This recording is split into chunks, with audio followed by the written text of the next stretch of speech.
오늘 우리에게 주시는 하나님의 말씀은 민수기서 25장 1절에서 15절까지의 말씀입니다. 민수기서 25장 1절에서 15절까지의 말씀을 교독하시고 마지막 절은 함께 합독하겠습니다. 이스라엘이 시딤에 머물러 있더니 그 백성이 모압 여자들과 음행하기를 시작하니라. 그 여자들이 자기 신들에게 제사할 때에 이스라엘 백성을 청하며 백성이 묻고 그들의 신들에게 전하므로 이스라엘이 바알보르게 가담한지라. 여호와께서 이스라엘에게 진노하시니라. 여호와께서 모세에게 이르시되 백성의 수령들을 잡아 태양을 향하여 여호와 앞에 목매어 달라.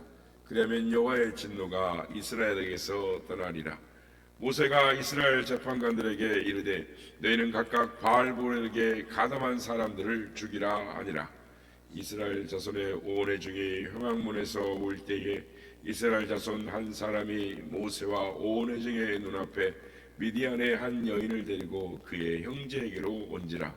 제사장 아론의 손자 엘르아살의 아들 비나스가 보고 회중 가운데에서 일어나 손에 창을 들고 그 이스라엘 남자를 따라 그의 막사에 들어가 이스라엘 남자와 그 여인의 배를 꿰뚫어서 두 사람을 죽이니 연병이 이스라엘 자손에게서 그쳤더라. 그 연병으로 죽은 자가 24,000명이었더라. 여호와께서 모세에게 말씀하여 이르시되 제사장 아론의 손자 엘르아살의 아들 비나스가 내 질투심으로 질투하여 이스라엘 자손 중에서 내 노를 돌이켜 내 질투심으로 그들을 소멸하지 않게 하였도다. 그러므로 말하라. 내가 그에게 내 평화의 언약을 주리니 그와 그의 후손에게 영원한 제사장의 직분의 언약이라. 그가 그의 하나님을 위하여 질투하여 이스라엘 자손을 속죄하였음이니라. 죽임을 당한 이스라엘 남자 곧 미디안 여인과 함께 죽임을 당한 자의 이름은 시므리니 살루의 아들이요 시몬의 족장의 가문 중에 한 지도자이며 다같이요 죽임을 당한 미디안 여인의 이름은 고스벨이 수르의 딸이라. 수르는 이스라엘 미디안 백성의 한 족상의 가문의 수령이었더라. 아멘. 할렐루야. 오늘도 우리 예배 가운데 함께 하신 주님을 찬양합니다. 그리고 새벽을 깨워 기도의 향연으로 나오신 모든 성도님들께 하나님의 은혜와 평강이 함께 하시길 기원드립니다. 오늘 본문에 보면 비느하스라는 청년이 나옵니다. 이야기는 이렇게 시작됩니다. 이스라엘이 애굽에서 출애굽한 지 이제 40년의 광야 생활을 끝내고 38년 6개월 정도 되는데요. 40년의 생활을 끝내고 드디어 가나안을 앞뒀습니다. 요단강에 앞에 도착했는데 이제 도착하기 앞서서 요단강에서 약 12km 떨어진 이 시띠메라는 곳에 머물러 있었는데 이 시띠메에서 엄청난 시련을 겪게 됩니다. 이 모압왕 발락은 이스라엘을 무너뜨리기 위해서 발람 선지자를 이용해서 이스라엘을 저주하려 했지만 하나님께서 그것을 강권적으로 막으셨습니다. 그리고 뜻을 이루지 못하게 되자 이 발락이 포기하지를 않고 또 다른 계책을 세웠는데 그것이 본문의 말씀입니다. 이게 이제 발락이 세운 것 같지만 나중에 말씀을 보면은 이 발람이라는 사람이 이 계책을 줍니다. 이스라엘 백성은 이 시딤에 머물면서 이 모압 지방을 기웃거렸어요. 옛날에 야곱의 아들이 그 지역을 기웃거리다가 세겜 주장 아들에게 어려움을 당한 것처럼 이스라엘 백성들이 시딤에 머물면서 모압 지방을 이렇게 기웃하다 보니까 그곳에 가보니까 음식이 풍성한 것입니다. 지금까지 만나만 먹고 살았는데 가서 가보니까 음식이 있죠. 여자들이 너무 매혹적이었습니다. 그래서 아랍에는 이런 속담이 있답니다. 군대는 맞서 싸워도 음식에는 못 맞선다. 배고픔이고 음식에 대한 거죠. 그만큼 이 시딤에는 모압 지역인데 먹거리가 풍성했던 것입니다. 그러니까 이스라엘 백성들은 이 음식에 걸린 겁니다. 그래서 음식에 넘어가고 여자에 넘어가고 그러다 보니까 이제 제사하는 자리에 참여하게 되고, 그래서 우상을 섬기고 영적으로 음행을 하고 또한 육체적으로도 음행을 하게 됐어요. 그러니까 바알보르의 제사까지 지내고 이 발락의, 즉 발람의 계략에 넘어가고 만 것이죠. 그 결과가 오늘 보면 3절에 나오는데요. 이스라엘이 바알볼에게 가담한지라 여호와께서 이스라엘에게 진노하시니라. 그래서 4절에 보면 여호와께서 모세에게 이르시되 백성의 수령들을 잡아 태양을 향하여 여호와 앞에 목매어 달라. 그러면 여호와의 진노가 이스라엘에게서 떠나니라. 그러니까 대표적으로 이스라엘의 수령들입니다. 수령들, 대표죠. 지파의 족장들. 오늘 보면은 시므리 이가 말한 것처럼 이스라엘의 한 족장들이 대표적으로 앞장서서,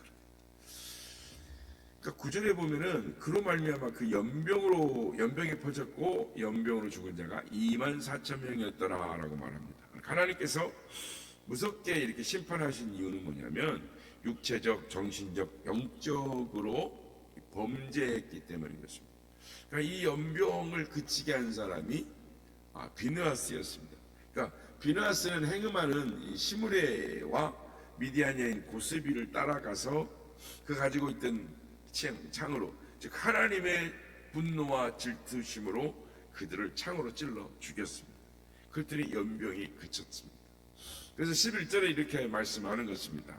제사장 아론의 손자 엘르아살의 아들 비느하스가 내 질투심으로 질투하여 이스라엘 자손 중에서 내 노를 돌이켜서 내 질투심으로 그들을 소멸하지 않게 하였도다. 여러분, 하나님의 이 진노를 멈추게 한 사람은 다수가 아니라 한 사람이었습니다. 청년 제사장 비느하스 한 사람 때문에 이 연병 진노가 멈춘 것이죠. 그러니까 우리 교회에도 이 비느하스 같은 한 사람이 일어나면 교회의 붕의 역사가 일어나는 것입니다. 가정에 딱 한 사람만 일어서면은 가정이 사는 역사가 일어나는 것이죠. 많은 사람이 필요하지 않습니다. 딱 한 사람이면 충분한 것입니다. 그 한 사람이 저와 여러분이 되시기를 예수님의 이름으로 축복합니다. 그렇다면 우리가 비느하스처럼 하나님께 쓰임을 받으려면 어떤 마음을 품고 있어야 할까요? 두 가지만 살펴보므로 은혜를 받고자 하는 것입니다. 첫 번째로 하나님의 뜻을 알아야 합니다. 오늘 보면 4절에 보면 여호와께서 모세에게 이르시되 백성의 수령들을 잡아 태양을 향하여 여호와 앞에 목매어 달라. 그러면 여호와의 진노가 이스라엘을 떠나리라. 하나님께서 공동체를 이끌어낼 족장들이, 두령들이 집단적으로 우상을 숭배하고 자신을 정면으로 배반하는 걸 보고 분노하셨습니다. 왜 족장들이, 두령들이 우상을 섬겼을까요? 우상을 섬기면 심판을 받는다는 걸 몰랐을까요? 알았을 것입니다. 근데 제가 생각할 때, 추측할 때는 아마 이 죄악의 대가가 그렇게 크리라라고 생각을 못했던 것 같아요. 우상 숭배인데 그냥 어쩔 수 없어서 이렇게 모압 사람들하고 이렇게 친교하고 또 어쩔 수 없는 사회생활을 하다 보니까 이렇게 서로 만나고 이렇게 했다라고 판단했기 때문에 이 죄악이 크리라, 하나님이 싫어하리라는 것을 전혀 알지 못했던 것 같습니다. 그러니까 그들은 죄의 심각성을 깨닫지를 못했습니다. 알았다면 우상을 섬기지 않았을 것입니다. 우리는 족장들과 두령들의 행동을 통해서 깨닫는 것이 있습니다. 하나님의 뜻을 모르면 죄를 지을 수밖에 없고 죄의 대가로 큰 심판을 받을 수밖에 없다라는 것입니다. 그래서 성도는, 그리스도인은 하나님의 뜻을 알아야 하는 것입니다. 하나님의 뜻을 알려면 예배하고 기도하고 하나님의 말씀을 묵상하는 일이 반드시 필요한 것입니다. 오늘 본문을 보면 하나님의 뜻을 한 사람 비느하스 외에는 없었습니다. 족장과 두령들이 죄를 지었다라는 것을 다수가 알고 있었지만 죄의 심각성을 아는 사람은 비느하스 한 사람밖에 없었다라는 것입니다. 그래서 비나스가 이렇게 할 수밖에 없었습니다. 오늘 보면 7절 8절 제사장 아론의 손자 엘라살의 아들 비나스가 보고 회중 가운데서 일어나 손에 창을 들고 그 이스라엘 남자를 따라 그의 막사에 들어가 이스라엘 남자와 그 여인의 배를 꿰뚫어서 두 사람을 죽이니 연병이 이스라엘 자손에게서 그쳤더라. 비나스는 질투하시는 하나님을 대신하여 시므리와 고스비를 창으로 찔러 죽입니다.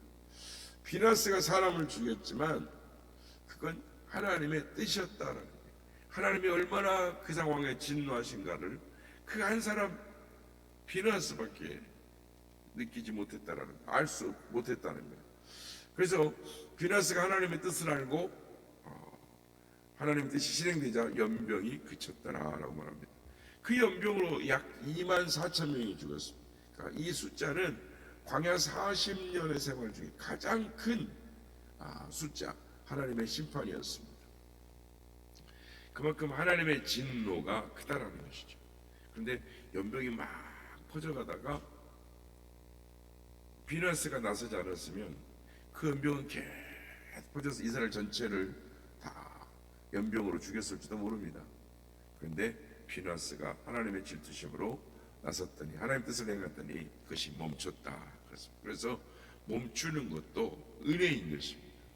그러기는 이와 같이 하나님의 뜻을 알고 하나님의 뜻을 행하는 저와 여러분 되기를 소망합니다.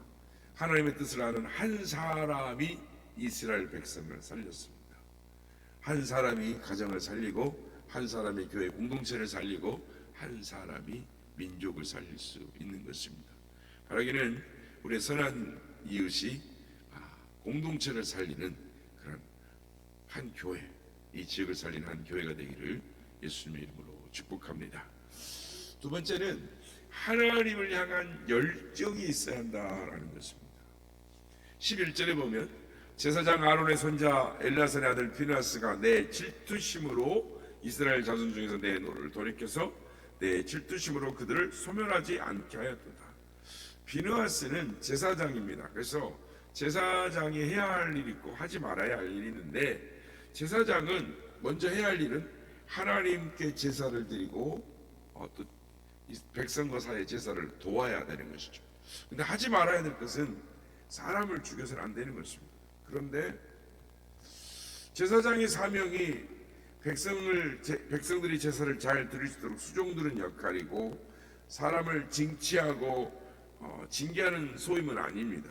그럼에도 불구하고 비나스가 이 패역한 이스라엘 공동체를 바로잡기 위해서, 영적 질서를 바로잡기 위해서 창을 들었다라는 것입니다. 비나스가 이방 여인과 행음하는 장면을 보면서, 우상 숭배하는 장면을 보면서 그 안에서 견딜 수가 없었다는 거예요. 왜냐하면 그 안에 열정이 있었어요. 하나님의 뜻을 알 뿐만 아니라 하나님을 향한 열정, 하나님을 향한 사랑, 이 열정이 가득했기 때문에 그 장면을 보고 견딜 수가 없어서 자신도 모르게 창을 들고 따라 들어갔죠. 그런 것들이 이제 역사에 보면 골리앗과 다윗의 결투 아닙니까?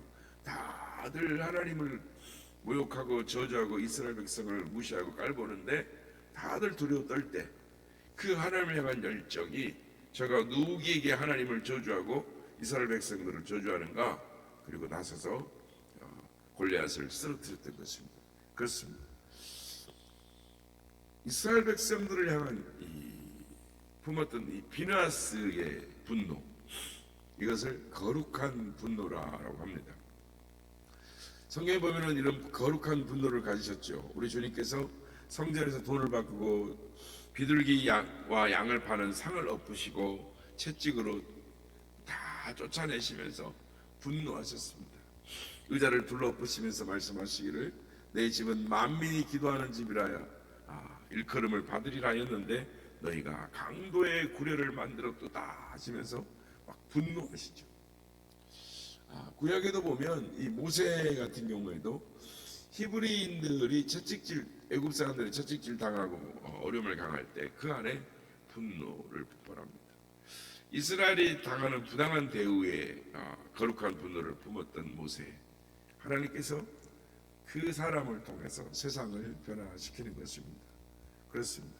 하나님을 향한 열정을 가진 사람을 통하여 하나님은 하나님의 일을 하시는 것입니다.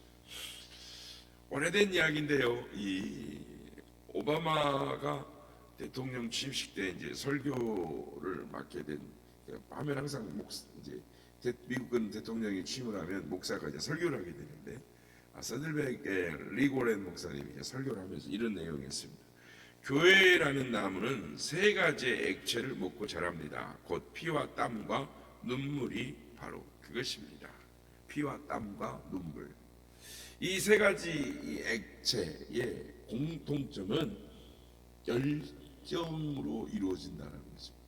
열정을 행할 때 눈물이 나고 땀이 나고, 또 열정으로 그 피 흘리기까지 충성하게 되는 것이죠. 그러니까 바벨론의 70년 포로 생활에서 이스라엘 백성들이 고국으로 돌아왔을 때도 성전 건축을 16년 동안이나 못하고 있었습니다. 그때 하나님께서 학개 선지자에게 말씀을 하십니다. 학개서 1장 8절, 너희는 산에 올라가서 나무를 가져다가 성전을 건축하라. 그리하면 내가 그것으로 말미암아 기뻐하고 또 영광을 얻으리라. 여호와가 말하였느니라. 여기 보면 세 가지 중요한 동사가 나오는데요. 올라가라, 가져와라, 건축하라. 이 세 가지를 하나로 말하면 동사인데 열정인 것을 행하는 것이죠. 그래서 왜 가정이 죽었는가? 열정이, 사랑이 식었기 때문이죠. 직장이 왜 죽었는가? 열정이 식었기 때문이죠. 초심을 잃어버렸기 때문인 것입니다. 한국교회가 왜 죽었는가? 열정이 식었기 때문입니다. 첫사랑을 잃어버렸기 때문인 것이죠. 비나스가 하나님께서 내린 재앙을 멈추게 한 것, 그것은 불의를 참지 못하는 하나님을 사랑하는 그 열정이 있었기 때문입니다. 그렇습니다. 말로만 교회에 가야지, 기도해야지, 전도해야지 아무런 소용이 없습니다. 자리를 박차고 일어나고 회개하고 예수님을 믿고 행동할 때 역사가 일어나는 것입니다. 바로 이는 우리 모두가 비나서처럼 하나님의 뜻을 알는 자, 또 하나님의 뜻 가운데 열정으로 행동하고 순종함으로 말미암아 하나님을 기쁘시게 하는, 하나님의 뜻을 이루어가는 우리 모두가 다 되시기를 예수님의 이름으로 축복합니다.